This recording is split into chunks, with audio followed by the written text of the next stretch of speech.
Last time on what everyone should know about Abraham. This is the first thing that we learned from Ibrahim alayhi salam. People like to follow the majority. People like to stay comfortable by doing what everybody else is doing. But Ibrahim alayhi salam is a young man who knows, I'm not going to do what everybody else does. I'm going to do what I think is right. But I'm going to use my mind to get there. So let's figure out how he does this. I'm going to read something to you from the Quran about, this is by the way, young Ibrahim. I told you two kinds of Ibrahim, right? Young Ibrahim and old Ibrahim. With stars above, the sun and the moon, a boy asked questions in search for the truth. He smashed their lies, so into the blaze they threw, but to their surprise, the fire stayed cool. He sacrificed a ram, submitting to God's rule, and built with his son a legacy renewed. What everyone should know about Abraham alayhi salam. I told you two kinds of Ibrahim, right? Young Ibrahim and old Ibrahim. So this is the beginning of young Ibrahim. وَإِذْ قَالَ إِبْرَاهِيمُ لِأَبِيهِ آزَرَ. When Ibrahim alayhi salam said to his father, Azar. So Ibrahim's father, Azar, by the way, now he's a kid talking to his dad. Who has more knowledge, a kid or a dad? A dad does, right? The adult is the dad, the child is the kid. And the kid is not telling his dad, he's going to ask his dad a question. He says, أَأَتَّخِذُ أَصْنَامًا آلِهَةً. Do you take these statues and you basically consider them gods? Each of them, these statues? إِنِّي أَرَاكَ وَقَوْمَكَ فِي ضَلَالٍ مُبِينٍ. From what I can tell, I actually see that you and your entire nation, you dad and everybody else in the country, everybody else in the village are all confused and lost. That's what I think. So the son is telling his dad that dad is confused and lost. And he asked him, he didn't say, Dad, you are wrong. He said, is that what you're doing? Are you taking these gods as statues? Now I want you to pay attention to something. He didn't, and I'll see if you can do this as an experiment with me. Who would like to be part of this experiment? Come up here. I'm going to pretend to be the son. You have to pretend to be the father. Who's going to do it? No, I'm going to be the son. I need a pretend father. You want to pretend father? Come on. Come up here. What's your name? Ayan, come on. Give Ayan this mic. Ayan, I'm going to pretend to be a son who doesn't like to pray. Like salah. Yeah. Okay? And you have to tell me to pray. But you have to tell me to pray without saying the words pray. Or you have to pray. You have to find some other way to get me to pray. Okay. So you can start. Or I go, Dad, I don't want to pray. But everyone else is doing it. It's what's like. I don't care about everybody else. I'm an individual person with my own feelings. But like, it's a collect thing, and you have to like. Did you say you have to? I don't have to anything. What do you mean I have to? You have to listen to it. I have to listen to you? But why? Because what? It's collect and everyone else is doing it. Because everyone else is doing it. So if everybody else was like drinking poison, should I like drink poison with everybody else? Because I would have a lisp, obviously. Yeah. Huh? So why should I listen to everybody else? Because it's correct. Why is it correct? Because you're supposed to listen to your dad. Because you're supposed to listen to your dad? I'm not gonna. You tried. I'm a difficult son, I know.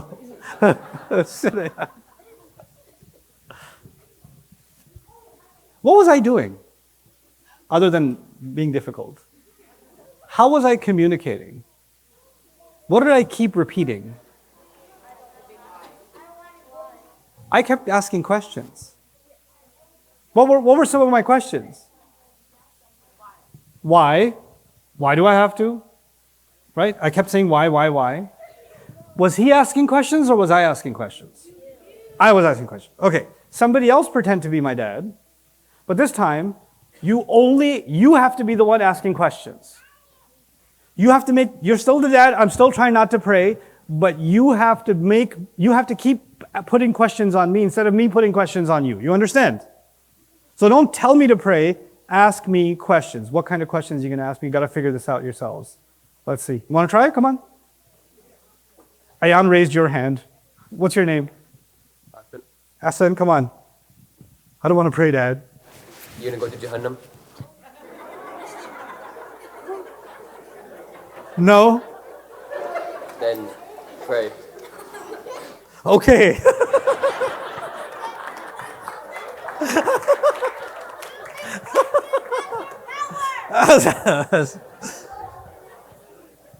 Okay, fine.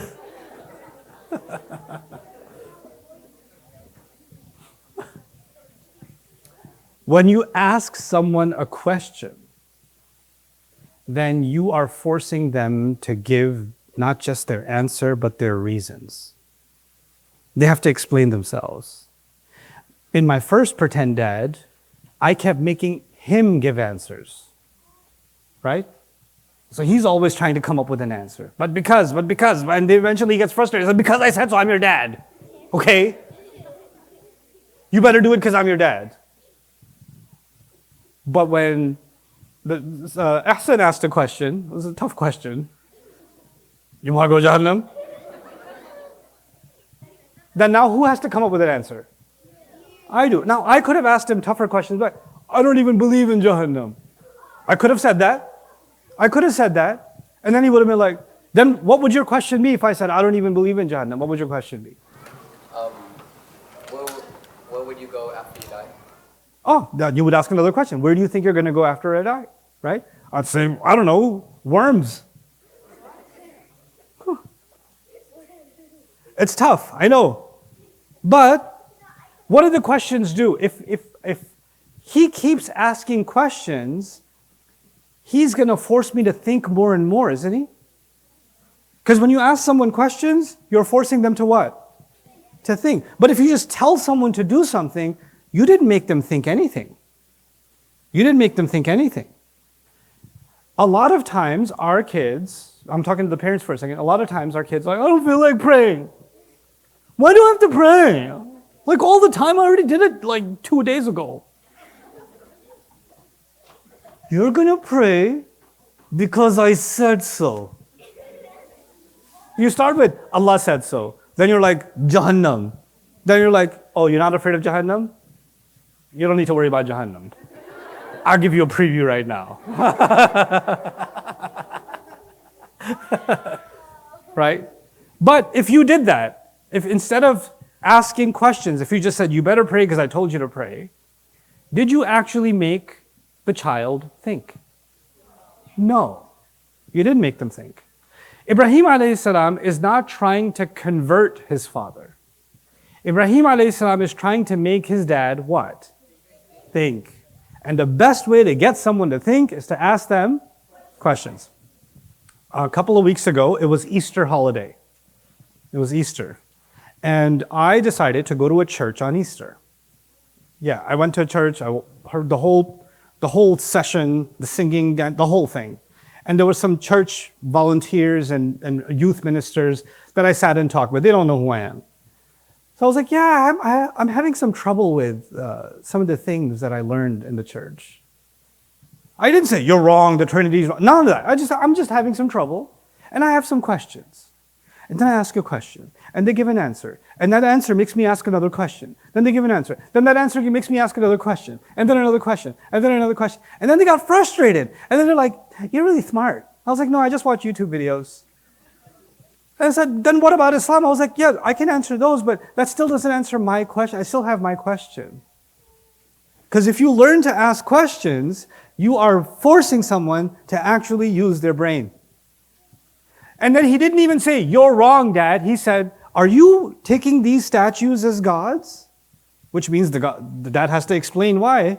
And then he's also saying, I think you're confused. He doesn't say you're confused, he said, I think. So he's talking about himself. He's not talking about his dad. He's just talking about what I think. He's saying, Dad, from what I can tell, this looks like confusing behavior with everybody. So if you want to help me out, just answer my questions. You could just do that, and then maybe I'm wrong.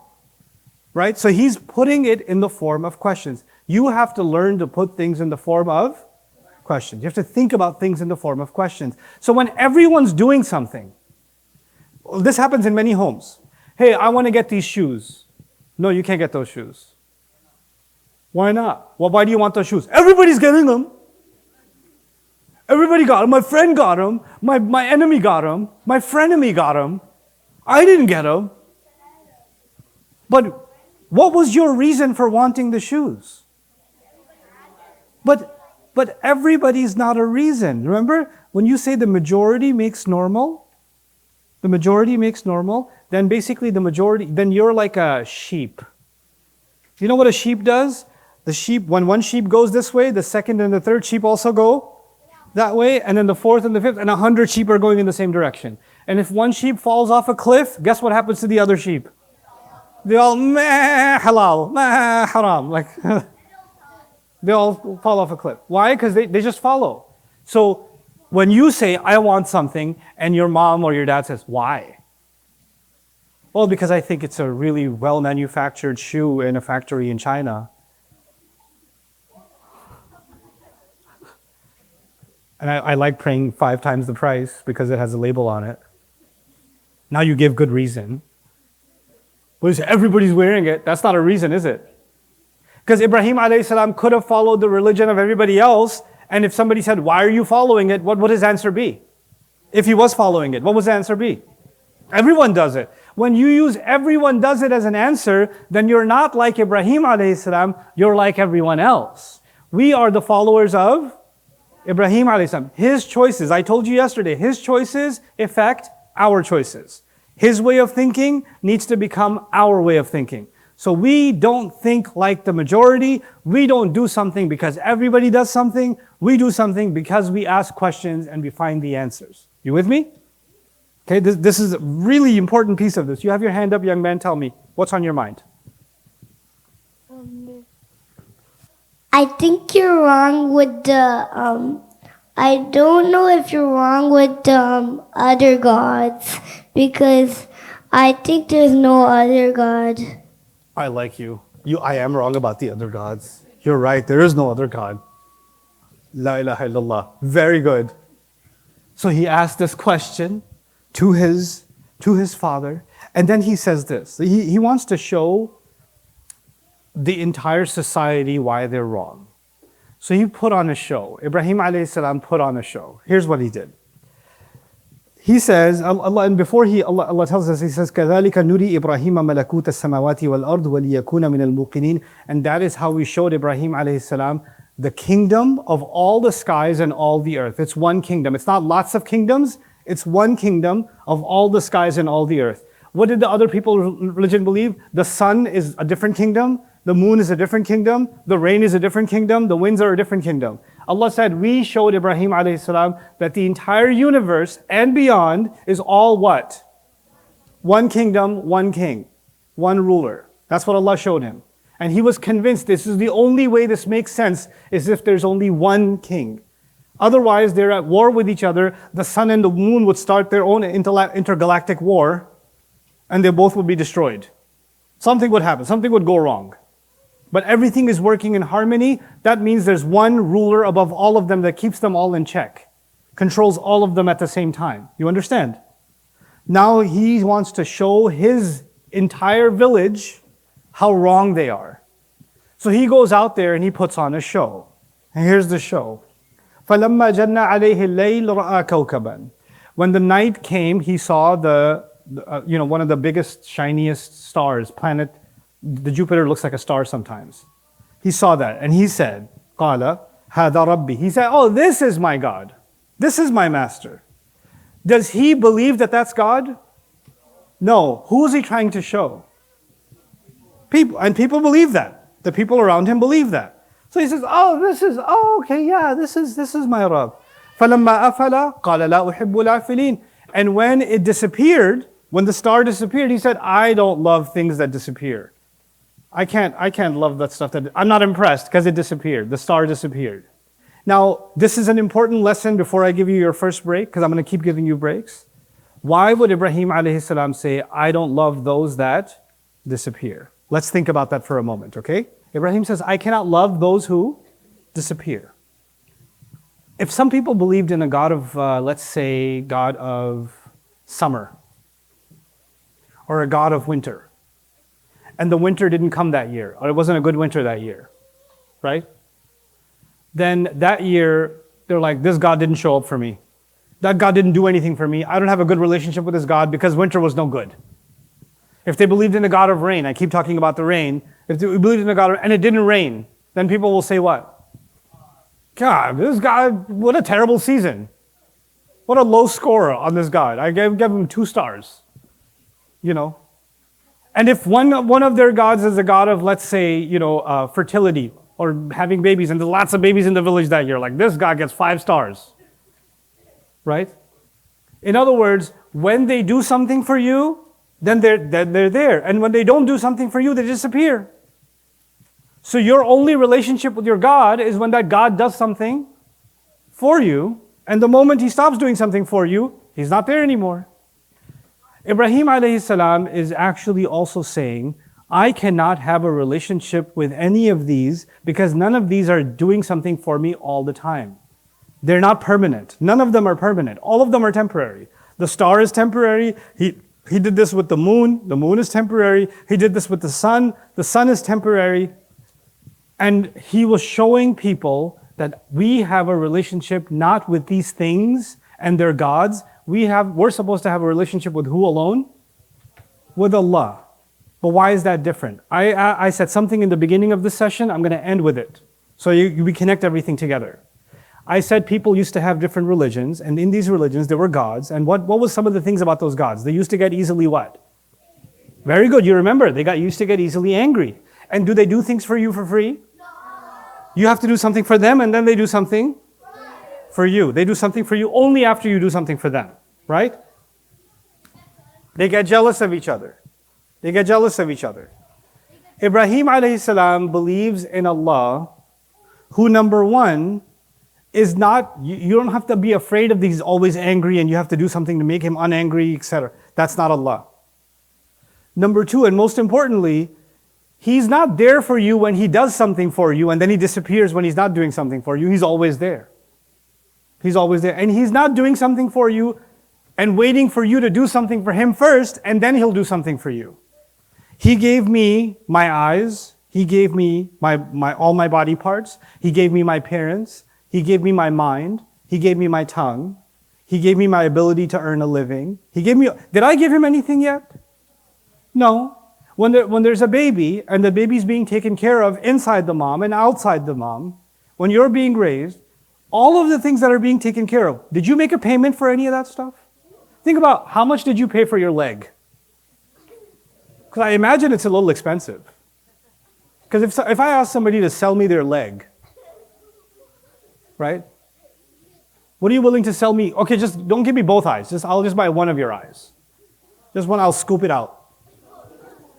You willing to sell it? No, it's priceless, right? It's priceless. But did Allah charge you for it?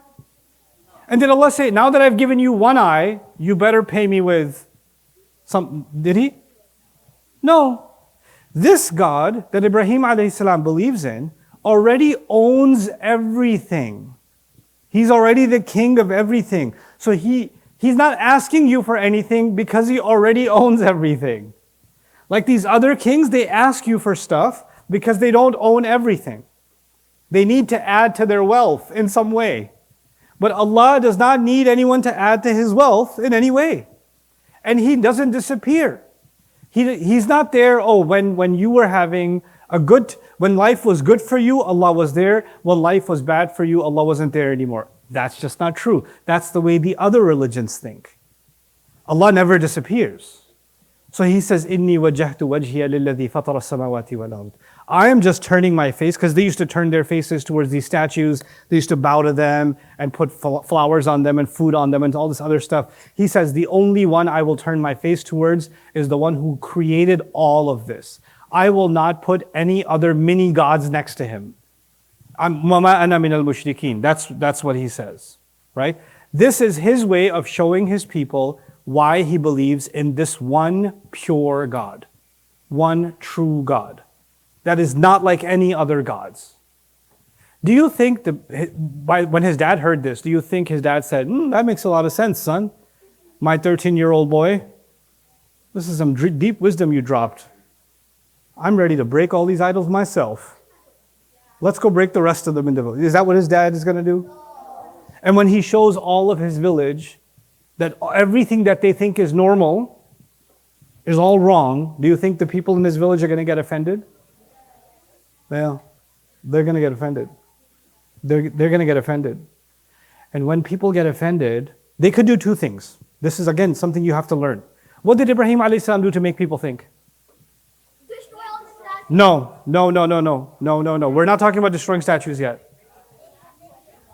Good. Now you remember, he asked questions.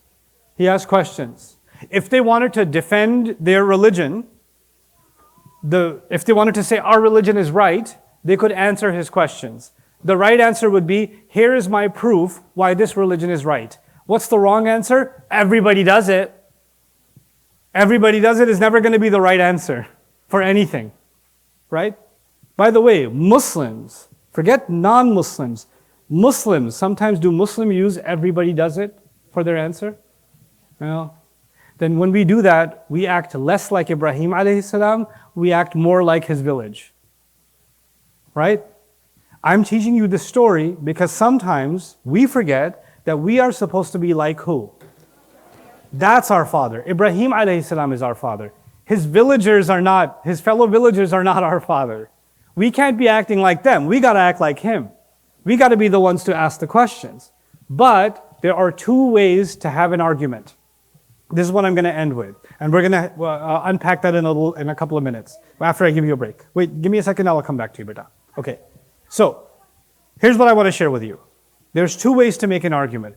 You can make an argument by asking a question and answering a question. Give me your reasons, let me explain my reasons. Give me reasons, explain my reasons. I have a question, you answer the question. That's one way to learn something, to have an argument. Another way to have an argument is to use feelings. One way is to use reasons, and the other one is to use feelings. I'll make it super simple. Two ways to have an argument. I'll say it one last time so it sticks in your head. Two ways to have an argument. You can use reasons and you can use feelings. Let me show you what an argument looks like when you use feelings. I don't want to pray. You're going to pray because I'm your dad. What feeling is the dad putting in his son? Fear. Fear is a feeling, right? If the dad said, well, you should pray because Allah commanded us to pray, and if you don't believe that that's something important, let me show you why it's important. Is that a feeling answer or is that a reason answer? That's a reason answer. When you have a discussion, you can either use reasons and you can or use feelings. Which one is true? Are feelings more closer to the truth? Or are reasons closer to the truth? Reasons are closer to the truth. There's a question, 2 + 2 = 5. Is it? It's very wrong? Imagine, what grade are you in? 3rd grade. 2 + 2 is what? Okay, so there's a kid next to you in class. He's 2 times your size. And he wrote 2 + 2 is 5. And you're like, hey, that's wrong. And he says, 2 + 2 is 5. And what do you say to him? It's wrong. I said 2 + 2 is 5. It's still wrong. I think you don't understand what I'm saying to you. What argument am I using? I'm using a feeling. I'm trying to manipulate a feeling, right? Fear. Or for example, your mom says, come eat dinner. And you don't come and you say, I made such good food and you still didn't come. Is your mom using what? Guilt? Maybe guilt, right? You can use guilt, you can use fear, you can use anger, you can use shame, you can use any of these feelings, right? The people of Ibrahim alayhi salam came to him and they said to him, we're worried about you. You're saying these strange things, everybody's talking about you. We don't want you to do this to yourself. We like you. You know? Why are you talking about this invisible God? You have all these wonderful gods right here. What's gone wrong with you? You're from such a good family. Your dad even made this one. That one, your dad made that one. Aren't you like ashamed that you're making your dad look bad? How could you do this to your family? How could you do this to your people? You should just stop doing this. What are they using to try to turn Ibrahim alayhi salam away? Feelings. Did Ibrahim alayhi salam use feelings or did he use reasons? So there's a battle in the world. There's a battle in the world between people who follow reason and people who follow feelings. There's two different things. And we're going to see how Ibrahim alayhi salam is going to respond to him being attacked with feelings instead of him being attacked with reasons. With reasons. So I'm going to give you guys a 5-minute break and then we're going to come back and try to finish this discussion. Barakallahu li wa lakum. Assalamu alaikum wa rahmatullah. You can ask me the questions off the mic. Here's a sneak peek of the next episode of What Everyone Should Know About Abraham. When you follow reasons, there will be lots of people who will make you feel bad about it. I'll say it again. When you follow the truth, there are plenty of people who are going to make you feel ashamed for following the truth. And this will happen not just when you're a kid, not just when you're in college, not just when you get married. This will happen your entire life. If your religion is being decided by what people think, then you may think you have Islam, but you definitely don't have the religion of Ibrahim.